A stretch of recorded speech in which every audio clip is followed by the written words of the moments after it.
And sitting in front of me is, well, there's two black pallets, which are like giant iPhones, which are the new iPads, and they come courtesy of Graham Checketts, who is a freelance IT consultant. Graham, describe this thing to us and why everyone thinks it is more or less the be-all and end-all of life in the world. It's the usual Apple hype. It's not the be-all and end-all, but it is a very good product. It just looks like a huge iPhone. Essentially, that's what it is. It's a huge iPhone. There can't be that much hype about a huge iPhone. There must be more to it than that. No, apparently not. What are the functions that are on it? Seem to be the same sort of apps that are on your basic iPhone. Is there anything else added to it? Very similar. Any existing iPhone apps will run on the iPad, and then there's also about 4,000 iPad-specific apps that were ready at the time of launch. And size-wise, it's fairly light, but it's not going to be stuck into a pocket. It's slightly under sort of an A4 page size. This is not desperately portable. It's lightweight enough to carry around. If you have a bag with you, you wouldn't use it to replace your iPhone. No, certainly not. How did you get hold of one of these? Because these so far aren't on sale in Ireland, sure they're not? No, queued outside the Apple Store in New York. You don't seem to have any word processing functions on this. I'm just looking through it and I don't see anything on the way of Word or any of those. Is the main advantage of this not that you can use a larger keyboard? It's an option. You can purchase Pages, which is Apple's word processing application for the iPad. And presumably Documents to Go or one of those will run it as well if you have the app.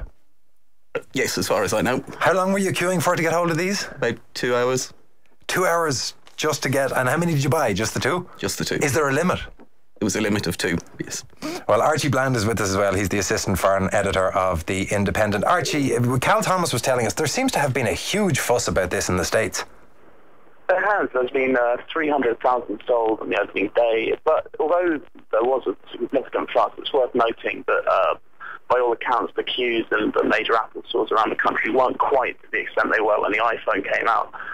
300,000 is still an awful lot. It's not quite at the levels of the hype that the iPhone received, but it's certainly a great deal of excitement. There were apparently high fives in various different stores around the country between Apple employees and customers who managed to get hold of one of the precious devices. And there's a lot of criticism about the Wi-Fi not working quite right. And that's right. There's been a certain number of complaints that have appeared online, people saying that their wireless doesn't seem to work as well, on networks that seem to be working absolutely fine with other devices.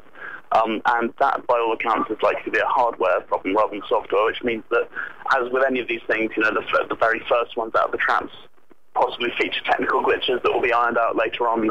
Apple hasn't responded to that so far, but it's certainly something that's gained a lot of attention in the US. Well, we just got a text in to say that one of the things is that apparently iTunes isn't loading on some of them, but on this one, no problem. We've had no problems with Wi-Fi or iTunes. Am I allowed to play for... Ah, you're right there, the Beatles, it is working. How much were these? $499. $499 a piece. That's right.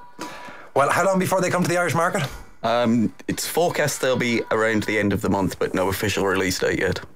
Well, that's Jared Checkert, freelance IT consultant, and before him, Archie Bland, the assistant foreign editor of The Independent. Graham, thank you very much for bringing them in. Oh, did I call you Jared?